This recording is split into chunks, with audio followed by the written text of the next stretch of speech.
A rain-washed afternoon in Kashmir. Mist drifts between pine trunks like silent prayers. Abhinavagupta and his disciple Yogaraj walk a forest path behind the monastery, moss soft beneath their feet. The sage stops near an ancient cedar. Droplets hang on his beard like crystal beads. Yogaraj, noticing his guru pause, asked him, Gurudev, you look as though some memory has come alive in the leaves. Abhinavagupta, his eyes distant, gentle smile, replied, A memory, yes, one that still rose in my chest, though its voice is now pure silence. Come, let us sit. There is a lesson hidden in that roar. They settle upon a fallen log. The scent of wet earth rises. Abhinavagupta said, Years ago, before you were born, I wandered these same woods in solitary sadhana. One twilight, I followed the echo of weakened growls and came upon a starving tiger, its ribs sharp as arrows, its eyes twin embers fading fast. Yogaraj asked, A tiger, so near the monastery? Abhinavagupta said, Yes. The snows had lingered, deer had not returned. The lord of this forest faced a slower hunter than hunger. I could feel the great creature's life, as if my own heart were caged in that striped body. I knelt at a distance. No fear, only an inexplicable intimacy. Each breath he took felt like Spanda itself, the primordial throb of consciousness preparing to withdraw. In that moment I saw, not with these eyes, but with the eye of recognition, what the final minutes of embodied life taste like. Time dilated, the senses burned, memories flickered like sparks, then quiet. Yet beneath all that, an indescribable clarity remained untouched. Yogaraj asked, You shared the tiger's dying experience? Abhinavagupta said, The boundary between the sage and the beast dissolved. Shiva wore stripes, and Shiva watched them fade. There was suffering on the surface, but in the depth, only pure light slipping from form to formless. That day I learned Karuna, compassion that transcends mine and other. When the tiger's chest rose one last time, I bowed.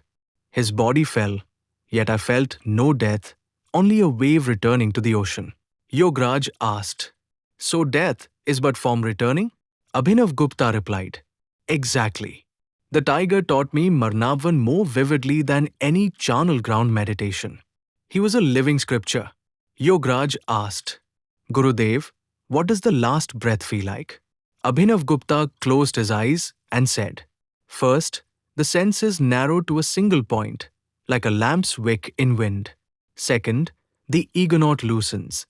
Thoughts about my territory, my hunger, my pain flicker and vanish. Third, there is a vast expansion, as though the forest itself inhales you. If one is ignorant, that narrowing feels like terror. If one is awake, it is simply consciousness folding the tent of form. Yogaraj, after a pause, asked again, Earlier you said marriage reflects what one already is. Does death do the same? Abhinavagupta smiled and said, Marriage is a mirror for the living. Death is a mirror for the presumed dying. Both reveal whether you identify with changing patterns or with the changeless witness. If the tiger had possessed human ego, he might have thought, I am ending. But in that raw wilderness his mind was simple, thus the passage was direct. Yogaraj asked again, How shall I prepare? Gurudev, be it for marriage or the tiger's moment? Abhinavagupta said, Recognize every encounter as spouse, stranger or tiger, as Shiva meeting Shiva. Reflect on impermanence daily. Let no petal fall unnoticed. Release clinging the instant you feel it tighten. Do this, and whether you share a bridal chamber or a forest clearing, the knot will untie easily. Yogaraj bowed deeply and said, Your memory has become my meditation, Gurudev. I will carry the tiger's last breath within my own, so that each inhalation is gratitude, each exhalation, release. Abhinavagupta, placing a hand on Yogaraj's head, said, Good. Remember, consciousness is never hungry, never dying, never wed. Yet it plays at all three for the joy of recognition. They rise. The forest path glistens, and somewhere beyond the pines a new cub's cry echoes. Life wearing stripes again, beginning the dance anew. Take away truth. Witness the tiger's last breath within your own, and you will fear no ending, only the next beginning in Shiva's limitless play. Om Namah Shivaya.